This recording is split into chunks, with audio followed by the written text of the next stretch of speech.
شود پیمان، کسی مردن نمیخواد.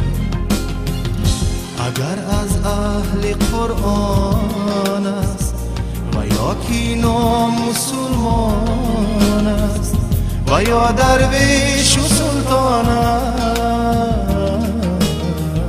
کسی مردن نمیخواد. و یا درویش و سلطان است، کسی مردن